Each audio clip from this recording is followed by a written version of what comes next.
T20 cricket आज ये दुनिया के सबसे बड़े, सबसे तेजी से बढ़ने वाले खेलों में से एक है। 2.5 अरब फैंस। सोचिए, फुटबॉल के बाद दुनिया में सबसे ज्यादा देखा जाने वाला खेल। लेकिन कहानी हमेशा से ऐसी नहीं थी। ये जो नंबर आप देख रहे हैं, $6.2 बिलियन, ये कोई छोटा मोटा आंकड़ा नहीं है। ये कीमत है इंडियन प्रीमियर लीग यानी IPL के सिर्फ 5 साल के ब्रॉडकास्टिंग डील की। और यकीन मानिए, कहानी तो अभी बस शुरू हुई है। जरा इस बात पर गौर कीजिए, हर एक IPL मैच की कीमत इंग्लिश प्रीमियर लीग, NBA, यहाँ तक कि MLB से भी ज्यादा है। मतलब रातों रात इसने क्रिकेट को दुनिया के सबसे अमीर, सबसे एलीट खेलों की लिस्ट में सबसे ऊपर लाकर खड़ा कर दिया।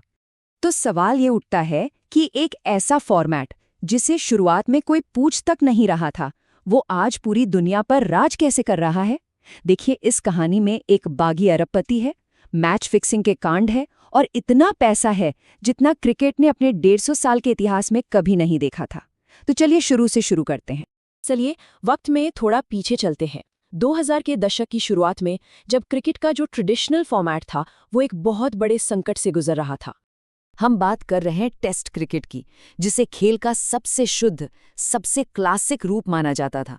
मतलब एक ऐसा मैच जो 5-5 दिन तक चलता था, जिसमें लंच ब्रेक होता था, टी ब्रेक होता था और 5 दिन के बाद भी नतीजा ड्रॉ हो सकता था। ये उस जमाने के लिए बना था जब लोगों के पास बहुत फुर्सत हुआ करती थी। और यही सबसे बड़ी प्रॉब्लम थी। 2000 का दशक आते आते इंटरनेट आ चुका था, लोगों का अटेंशन स्पैन वो कम हो रहा था और क्रिकेट, वो धीरे धीरे मर रहा था। खास तौर पर इंग्लैंड में, जहां से इस खेल की शुरुआत हुई थी। स्टेडियम खाली पड़े रहते थे, स्पॉन्सर्स हाथ खींच रहे थे और जो फैंस थे उनकी उम्र बढ़ रही थी। तो इंग्लैंड के क्रिकेट बोर्ड के सामने सिर्फ 2 ही रास्ते थे, या तो बदलो या फिर खत्म हो जाओ। और इसी मजबूरी, इसी निराशा से जन्म हुआ एक कह सकते हैं क्रांतिकारी आइडिया का। तो 2003 में उन्होंने T20 क्रिकेट लॉन्च किया। आइडिया बहुत ही सिंपल और कह सकते हैं ब्रूटल था। हर टीम को सिर्फ 20 ओवर मिलेंगे, यानी 120 गेंदें, और पूरा का पूरा मैच 3 घंटे से भी कम में खत्म। सोचिए, कोई भी ऑफिस से आने के बाद पूरा मैच देख सकता था और डिनर के लिए वक्त पर घर भी पहुंच सकता था। और इसका नतीजा, पहले ही सीजन में इंग्लैंड के काउंटी ग्राउंड्स में ऐसी भीड़ जुटी जो दशकों से नहीं देखी गई थी। परिवार आ रहे थे, दोस्त आ रहे थे, ऐसे लोग जो शायद पहले कभी क्रिकेट देखने आए ही नहीं थे। वो सब स्टैंड्स में छक्कों को उड़ता देख रहे थे, चीयर कर रहे थे। अब ये बात बिल्कुल साफ हो चुकी थी कि प्रॉब्लम क्रिकेट में नहीं थी, प्रॉब्लम उसकी पैकेजिंग में थी। लेकिन एक लोकल हिट से ग्लोबल सेंसेशन बनने के लिए इस फॉर्मेट को चाहिए थे बड़े पैमाने पर दर्शक, और उसके लिए T20 को जरूरत थी भारत की। अब देखिए, भारतीय क्रिकेट बोर्ड BCCI शुरू में T20 को लेकर थोड़ा डाउट में था। जब 2007 में पहला T20 वर्ल्ड कप हुआ तो उन्होंने अपने बड़े बड़े स्टार्स सचिन, द्रविड़, गांगुली, इन सबको आराम दे दिया और भेज दी एक बिल्कुल युवा, अनजान सी टीम। और इस टीम का कप्तान बनाया गया एक 26 साल के लड़के को, जिसका नाम था MS धोनी। इसके बाद जो हुआ, उसने क्रिकेट का भविष्य हमेशा के लिए बदल दिया। धोनी की इस युवा टीम ने बिना किसी उम्मीद के बोझ के बिल्कुल आज़ादी से खेला। और फिर आया वो पल। इंग्लैंड के खिलाफ मैच में युवराज सिंह ने स्टुअर्ट ब्रॉड के 1 ओवर की 6 गेंदों पर 6 छक्के जड़ दिए। ये मोमेंट रातों रात पूरी दुनिया में वायरल हो गया। और फिर भारत पहुंचा फाइनल में अपने सबसे बड़े दुश्मन पाकिस्तान के खिलाफ। 40 करोड़ से ज्यादा लोगों ने वो मैच देखा और भारत ने आखिरी गेंद पर मैच जीत लिया। जब टीम वापस लौटी तो मुंबई की सड़कों पर ऐसा जश्न था जो पहले कभी नहीं देखा गया।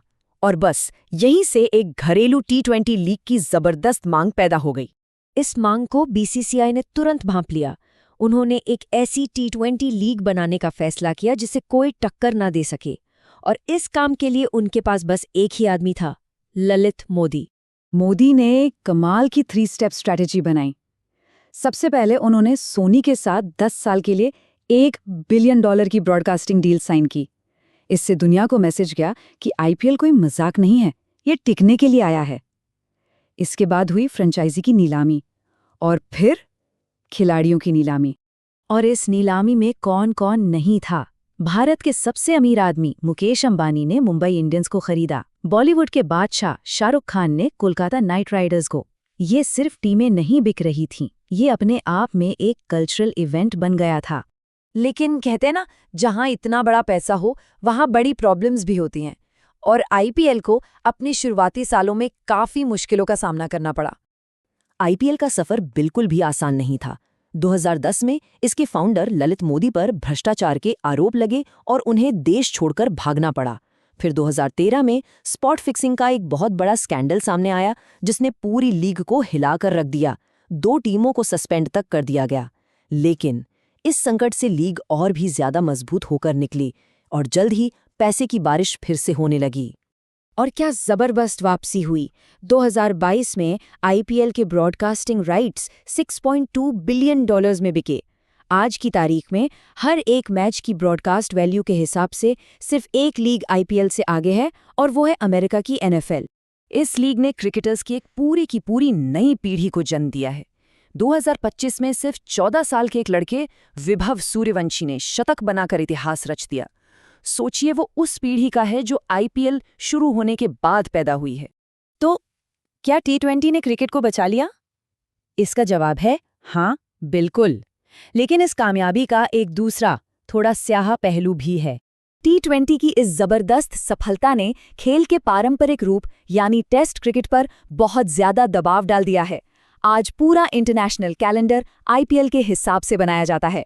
कई खिलाड़ी अब अपने आईपीएल कॉन्ट्रैक्ट्स के लिए फिट रहने के लिए टेस्ट क्रिकेट से जल्दी रिटायरमेंट ले लेते हैं।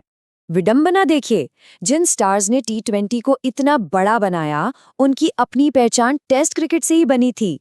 खुद विराट कोहली 2025 में आईपीएल ट्रॉफी जीतने के बाद भी कहते हैं कि टेस्ट क्रिकेट मेरे लिए हमेशा एक अलग, सबसे ऊंचे दर्जे पर रहेगा।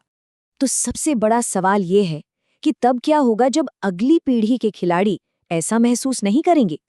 वो पीढ़ी जो विभव सूर्यवंशी की तरह एक ऐसी दुनिया में बड़ी हुई है जहां टी20 ही क्रिकेट का मेन स्टेज है। क्रिकेट का भविष्य, इसमें कोई शक नहीं कि बहुत ब्राइट है। लेकिन सवाल यही बना हुआ है, क्या ये खेल अपने अतीत और अपने वर्तमान दोनों को एक साथ लेकर आगे बढ़ पाएगा?